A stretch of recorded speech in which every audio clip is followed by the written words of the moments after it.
잘 알려지지 않은 한국의 공포괴담. 첫 번째 이야기, 가시고기 전설. 이 이야기는 주로 남해안 일대에서 전해 내려오는데 가시고기는 사람의 영혼을 빼앗는다고 전해지는 신비로운 바다 생물입니다. 전설에 따르면 가시고기는 평범한 물고기처럼 보이지만 그 몸에는 사람의 영혼을 이끌어내는 힘이 있다고 합니다. 어느 날 한 어부가 바다에서 가시고기를 잡았습니다. 그 어부는 가시고기의 아름다움에 매혹되어 집으로 가져가 가족에게 보여주고 싶어 했습니다. 그러나 가시고기는 어부에게 경고했습니다. 나를 집에 가져가면 큰 화가 미칠 것이다. 하지만 어부는 그 경고를 무시하고 가시고기를 집으로 가져갔습니다. 그날 밤 어부의 집은 심상치 않은 분위기에 휩싸였습니다. 어부의 가족들은 하나둘 이상한 증상을 보이기 시작했고 결국 가시고기의 저주로 인해 영혼이 빼앗겼다고 생각했습니다. 어부는 자신의 실수를 깨닫고 가시고기를 다시 바다로 돌려보냈지만 이미 빼앗긴 가족의 영혼은 돌아오지 않았습니다. 이 전설은 바다에서 생활하는 사람들 사이에서 오랫동안 전해 내려오며 바다의 신비로움과 동시에 그 위험성을 상징적으로 나타냅니다. 가시고기 이야기는 자연에 대한 존중과 경외심을 일깨우는 한편 인간의 욕심이 어떠한 결과를 불러올 수 있는지를 경고하는 교훈을 담고 있습니다. 이처럼 한국에는 잘 알려지지 않았지만 교훈과 함께 소름 끼치는 공포 이야기들이 많이 있습니다. 가시고기 전설처럼 이러한 이야기들은 한국 고유의 문화와 전통 속에서 오랜 시간 동안 사람들의 마음속에 남아 있습니다. 두 번째 이야기, 고요한 호수의 비밀. 한국에는 잘 알려지지 않았지만 소름 끼치는 공포 이야기가 많이 있습니다. 그중 하나를 소개해 드리겠습니다. 이 이야기는 이라는 제목으로 현대적인 설정에 근거한 전설입니다. 어느 소도시에는 아름다운 호수가 있었습니다. 이 호수는 그 평온함과 아름다움 때문에 많은 사람들이 찾아오는 명소였지만 동시에 그곳에는 오랜 시간 동안 전해 내려오는 음산한 이야기가 있었습니다. 이야기에 따르면 호수에는 한 여인의 영혼이 갇혀 있다고 합니다. 이 여인은 수백 년 전 사랑하는 이의 배신으로 인해 깊은 슬픔에 빠져 호수에 몸을 던져 생을 마감했다고 전해집니다. 이후로 호수 주변에서는 이상하고 설명할 수 없는 일들이 자주 발생했습니다. 밤이 되면 호수에서 여인의 울음소리가 들려오는가 하면 호수를 바라보던 사람들이 갑자기 사라지는 경우도 있었습니다. 더욱이 호수에 접근하는 사람들 중 일부는 묘한 매력에 이끌려 호수로 들어가고 싶은 충동을 느끼기도 했습니다. 지역 주민들 사이에서는 이 호수를 고요한 호수라고 부르며 가능한 이곳을 피해 다니곤 했습니다. 특히 밤에는 아무도 호수 근처에 가까이 가지 않았습니다. 그러나 호기심 많은 외지인들과 모험을 즐기는 청년들은 때때로 이 호수의 비밀을 직접 확인하기 위해 호수로 향했습니다. 어느 날 한 젊은이가 호수의 비밀을 밝히겠다며 친구들과 함께 가게 됩니다. 그들은 호수 가장자리에서 밤을 보내며 여인의 영혼을 만나보기를 기대했습니다. 밤이 깊어가면서 갑자기 호수에서 물거품이 일기 시작했고 곧 이어 아름다운 여인의 모습이 물 위로 떠올랐습니다. 그녀는 슬픈 눈으로 젊은이들을 바라보며 자신의 슬픈 사연을 들려주었습니다. 여인은 자신의 영혼이 이 호수에 갇힌 이유가 사랑하는 이의 배신 때문이라고 했습니다. 그녀는 자신의 영혼을 해방시켜줄 사람을 기다리고 있었다고 말했습니다. 젊은이들은 여인의 이야기에 감동을 받아 그녀의 영혼을 해방시키기 위한 방법을 찾기 시작했습니다. 그들은 여러 날을 호수 주변에서 보내며 여인의 영혼을 해방시키는 방법을 찾았고 결국 성공했습니다. 여인의 영혼이 해방된 그 순간 호수는 더욱 아름다운 빛을 발하며 평온함을 되찾았습니다. 이후로 호수는 더 이상 사람들을 끌어들이는 묘한 매력이나 설명할 수 없는 사건들로 둘러싸이지 않았고 아름다움과 평화로움으로만 기억되게 되었습니다. 이 호수의 전설은 한국의 많은 소도시에서 전해지는 다양한 공포 이야기 중 하나일 뿐이지만 그 안에 담긴 교훈과 감동은 사람들의 마음속에 오랜 시간 동안 남아 있습니다. 여인의 영혼이 갇힌 이유인 사랑의 배신, 그리고 그녀의 영혼을 구해준 젊은이들의 용기와 결단력은 사랑과 용서, 희생의 중요성을 상기시켜줍니다. 특히 이 전설이 전해주는 메시지는 현대 사회에서도 여전히 유효합니다.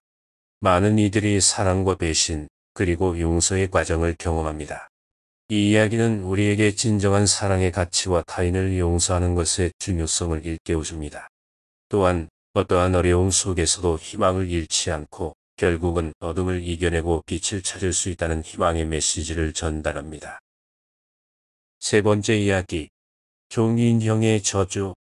한국에는 잘 알려지지 않았지만 깊은 인상을 남기는 공포 이야기들이 많이 존재합니다. 그중 하나인 종이 인형의 저주 이야기를 소개해드리겠습니다. 이 이야기는 한적한 시골 마을을 배경으로 합니다.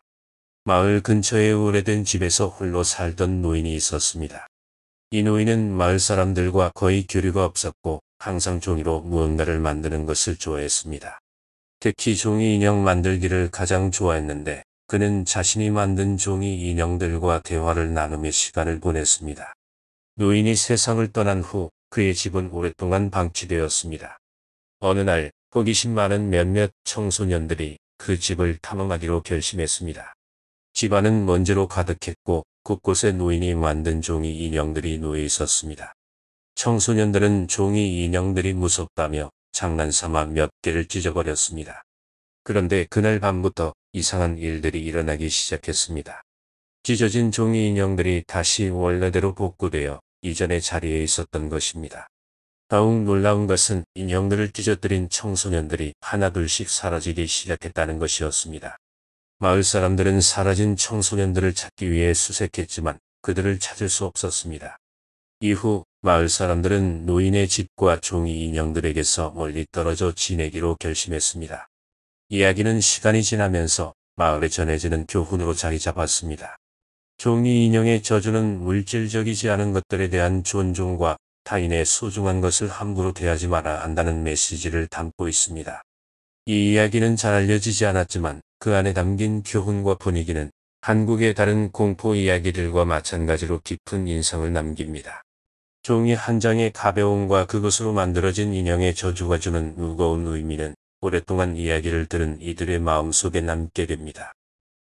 네 번째 이야기, 금발을 가진 아이. 이 이야기는 특정한 지역에 국한되지 않고 서로 다른 지역에서 비슷한 형태로 전해지곤 합니다. 오래전 한 작은 마을에 금발을 가진 아이가 나타났습니다. 한국에서는 드물게 보는 금발이었기에 마을 사람들은 그 아이를 신기하게 여겼습니다. 그 아이는 말이 없었고 어디에서 왔는지 부모는 어디에 있는지 아무도 몰랐습니다. 아이는 마을 근처의 숲에서 주로 시간을 보냈고 때때로 마을로 나와 사람들을 관찰하는 것을 좋아했습니다. 그런데 어느 날 갑자기 마을에 큰 불행이 찾아왔습니다. 마을 사람들 중 한 명이 실종되었고 그 후로도 여러 사람이 연이어 사라지기 시작했습니다. 마을 사람들은 두려움에 휩싸였고 사라진 사람들의 행방에 대한 어떠한 단서도 찾을 수 없었습니다. 그러던 중 어떤 마을 사람이 금발을 가진 아이가 숲속 깊은 곳으로 들어가는 것을 목격했습니다. 호기심에 그를 따라간 그 사람은 숲속에 숨겨진 오래된 사당을 발견했습니다. 사당 안에서는 아이가 사라진 마을 사람들의 사진과 함께 여러 가지 재물들이 놓여 있었습니다. 마을 사람들은 이 사실을 알고 큰 충격에 빠졌습니다. 그들은 금발을 가진 아이를 찾아 나섰지만 아이는 이미 사라진 뒤였습니다. 아이가 사라진 후 더 이상 사람들이 사라지는 일은 없었습니다. 이후로 마을 사람들은 금발을 가진 아이가 숲속의 오래된 신에게 제물을 바치기 위해 사람들을 데려갔다고 믿게 되었습니다. 하지만 아이가 정말로 그런 일을 했는지 아니면 다른 어떤 비밀이 숨겨져 있는지는 아무도 모릅니다.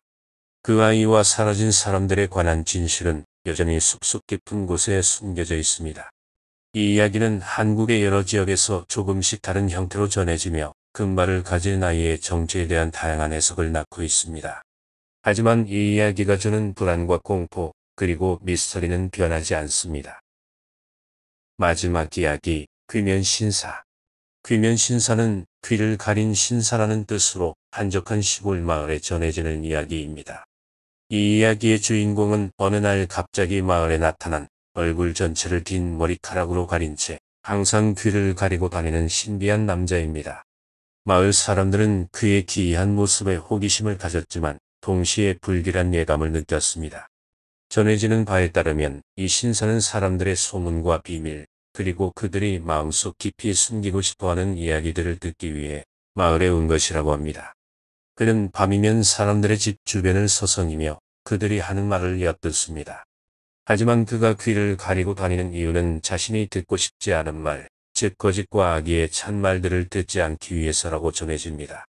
어느 날 마을에서 큰 불행이 발생하고 그 책임이 귀면 신사에게 돌아가게 됩니다. 사람들은 그를 비난하고 쫓아내려 하지만 귀면 신사는 마을 사람들 앞에 나타나 한 가지 예언을 합니다. 그는 마을 사람들의 이기심과 거짓된 마음이 가져올 더 큰 불행에 대해 경고하고 진실과 선의의 가치를 일깨워줍니다. 그 후 그는 아무도 모르는 사이에 사라져버리고 마을 사람들은 그의 말이 진실이었음을 깨닫게 됩니다.